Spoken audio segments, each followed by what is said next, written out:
Hello, I'm Hannah Kaplan, and this is the WCS Wild audio podcast, where you'll find reported audio stories covering the latest news and newsmakers from WCS's field sites, zoos and aquarium, and their conservation partners.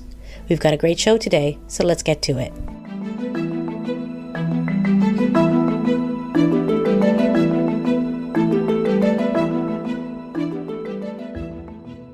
This November, scientists, policymakers, and advocates from across the globe will gather in Panama for the next meeting of the Convention on International Trade of Endangered Species, or CITES.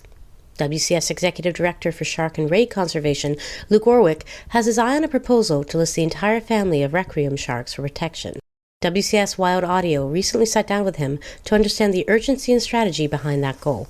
Nat Moss has the story. For years, the Asian delicacy shark fin soup has been associated with the largely abandoned practice of shark finning, in which the fins of a shark are removed at sea and the shark's carcass is thrown back into the ocean. But while the practice is largely illegal today across the globe, the trade in fins and other body parts of sharks and rays continues with far too little oversight or regulation. When people say shark finning, that often gets mixed up with the shark fin trade, which isn't necessarily supplied by sharks that were finned. It's sharks that were caught in unregulated but perfectly legal currently fisheries. The fins are removed at shore, the meat is consumed locally, and then often the fins enter this international trade, which has poor regulation, oversight, and is clearly deeply unsustainable in its current format.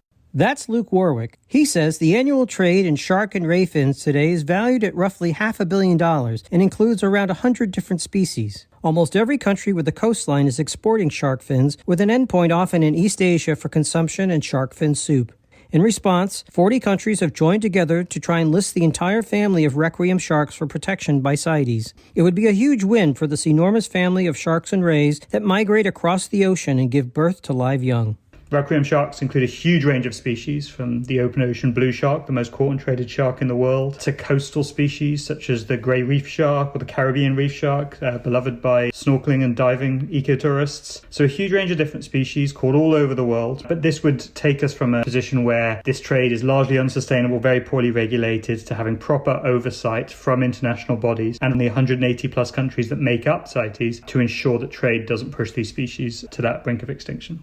Luke acknowledges that, sharks are not the poster child for our conservation campaign. I grew up watching Jaws. It's one of my favourite movies. Sadly, though, the advent of the modern summer blockbuster was very good for cinema, not so great for the reputation of sharks. The second most threatened vertebrate group on the planet after amphibians, sharks and rays are particularly vulnerable to overfishing. They grow slowly, mature late, and have few young. They can't take the level of fishing pressure we see on smaller, bony fish, which reproduce quickly and provide huge catches. The result is not only declines in shark and ray species, but also impacts to the ecosystems they protect. In the absence of sharks and rays, we see less healthy seagrass ecosystems. Sharks and rays, as the top, sometimes apex predators, are playing key regulatory roles in those systems. And really, at a time of instability from climate threats, from overfishing more generally, we know that removing those species can only have a negative effect on those ecosystems. And we know that because it's something we're already seeing in many ecosystems around the world.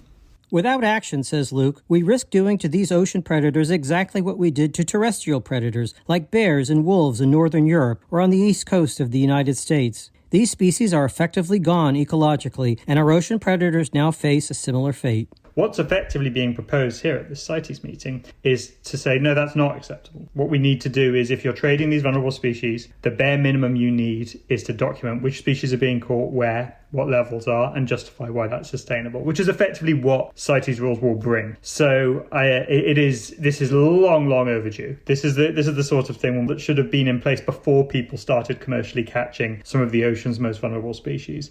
Luke and his colleagues hope that these vulnerable species can get the protection they need when CITES convenes in November. We know the situation these species face, and we know that this lack of regulation is a key part of it. So here we have an opportunity in Panama City, Panama, for governments to actually change that and to start us on a better pathway that's urgently needed to save the world's sharks and rays. For WCS Wild Audio, this is Nat Moss.